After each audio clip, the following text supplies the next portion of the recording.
just direct this at the camera so that I can talk to YouTube. Hello YouTube. We've come to the award part of the screening, and I want to give out the awards to the people who are getting them. Everyone who's a finalist will be getting one of these if they don't get a specific award. So first off is the Low Tech Award for somebody who has been making videos with virtually no technology whatsoever, and has also got quite a lot of votes from participants, and Warbles, obviously, that's you. So this will be on its way to Australia very shortly.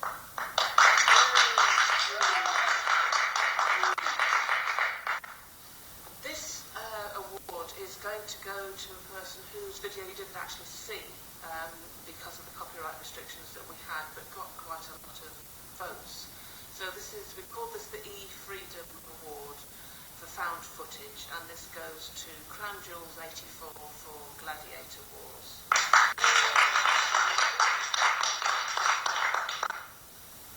This award is the Thumbs Up Award, and this one is not voted for by participants, this is voted for by viewers. So this person got the most thumbs up on YouTube, and that is to Hexibase for Like This Video.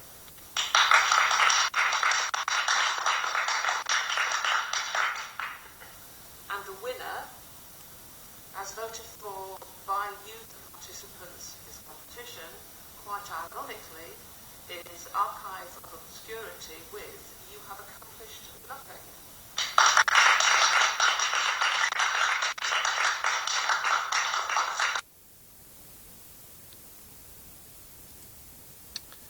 Okay, that's Laura Leela giving out the awards for her E-Quality video competition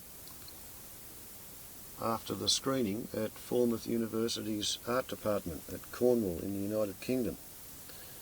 So, Archive of Obscurity entered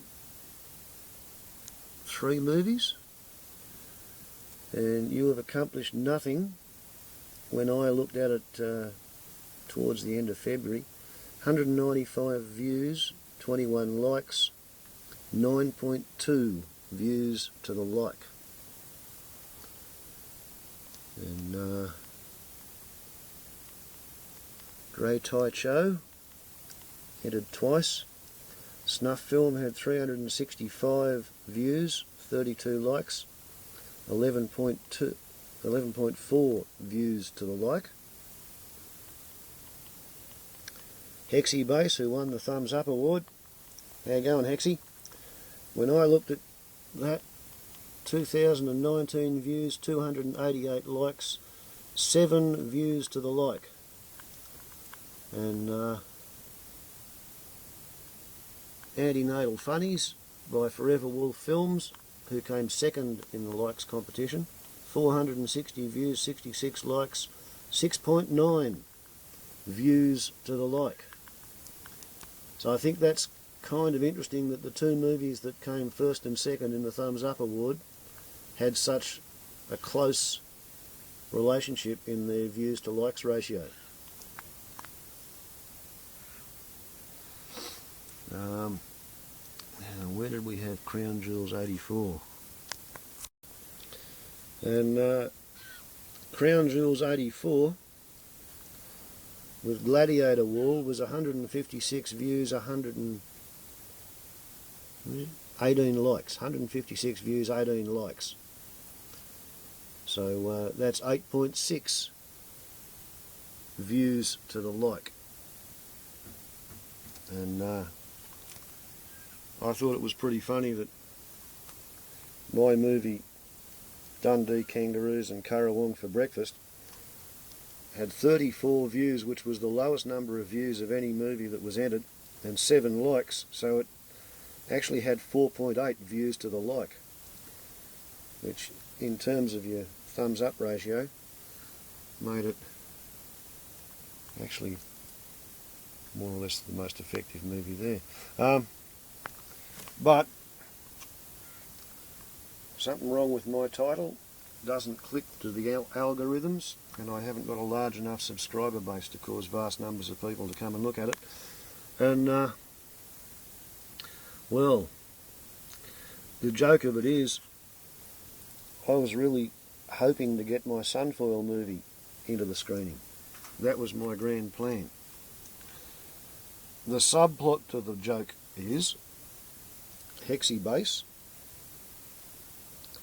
is an audio engineer by trade, and he makes speaker enclosures for high-powered, high-priced car stereo systems, and he gave my Sunfoil movie his #1 vote. I actually had already decided to give his Like My Video my #1 vote before he told me that, so it took a torturous couple of days to decide that him voting for me didn't influence me voting for him, so I went ahead and voted for him anyway. But Hexibase tells me that he's working on the idea of a car with an audio enclosure that includes, as part of the design, a couple of 100-watt solar panels on the roof. So it's probably going to look like a Mars rover. But considering that I really got involved in the equality competition because I wanted to better publicise Sunfoils by having them as part of the competition and ideally make it to the finals, so that somebody in the world might pay attention to the fact that, you know, this is a good idea, and maybe they might be in a position where they could put that realisation into practice. The fact that Hexibase is an audiophile engineering guru to the automotive world, and he can see the benefits of putting solar panels on the roof of a motor car, it means the equality competition has already achieved the accomplishment which I hoped it would do for my purposes of publicising Sunfoils. Because, you know, he lives at Tombstone, Arizona, and he has about 5,000 subscribers on his YouTube channel, and a whole bunch of people who are deeply into audio engineering seem to send him box loads of equipment for him to test and review and then keep. And they pay him to do reviews of the stuff. So if he thinks a solar panel on the roof of a car is a good idea, then a whole bunch of other people are going to start to think about it too. So, from a secondary gains manipulative viewpoint, I'm perfectly happy, even though my kangaroos beat my Sunfoil movie out of the screening.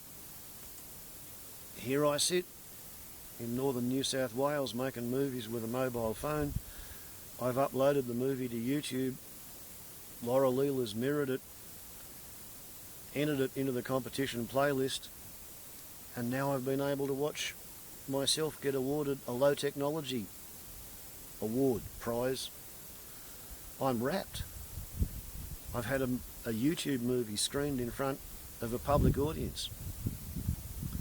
As Forever Wolf Films has said in her response vid to the Equality Awards and the Equality screening, having your movie screened live in front of an audience, that is the prize. Winning the £100 cheque, as Archive of Obscurity has, nice Earl, yay team, good on you mate. I think that's brilliant. It's fractal in itself, you know. You have achieved nothing wins a global YouTube video movie art prize. That's beautiful, mate. Well, you've achieved something now, haven't you?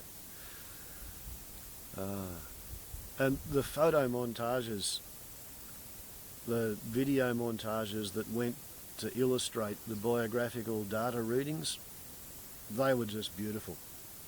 I think there's the possibility that Hexibase was helping to do some of those because he's pretty good at video editing.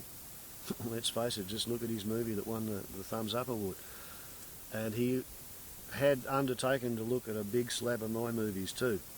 So if Hexibase was the one who did the editing on mine, thanks very much, mate. That was cool.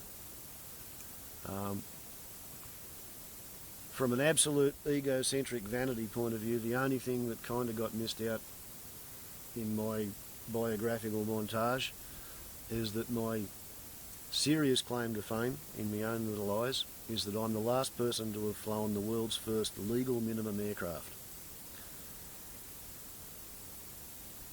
Nobody else did it after I did, and the aeroplane hangs in a museum, so it's one of the feathers in my melon-headed cap. But yeah, congratulations to Crown Jewels 84 for getting the E-Freedom Award for found footage.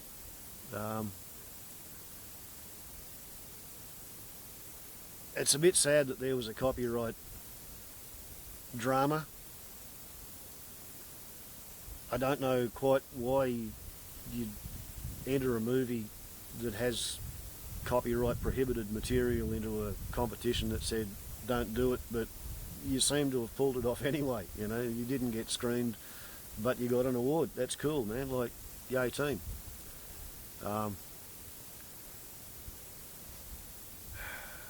I thought it was really good, Laura Leela, that you gave an explanation for antinatalism for the people who had never heard of it.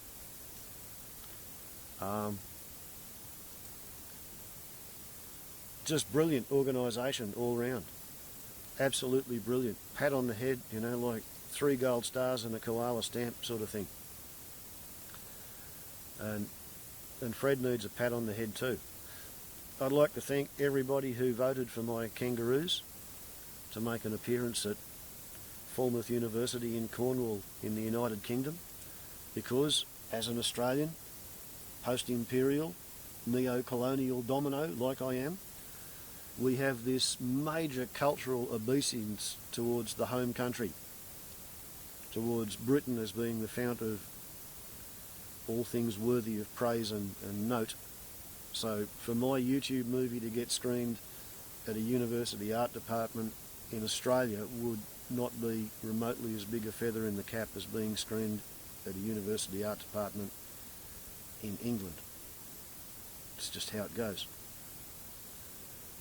Sydney University gets crapped on by Falmouth University in the eyes of an Australian when we're talking arty-farty kudos. Don't know why, but it does, you know, it's just part of that whole 1788 thing. So anyway, yesterday I was kind of speechless at the idea that I'd won the Low Technology Award. Today, as you can see, I've come up to speed and I am warbling on a lot.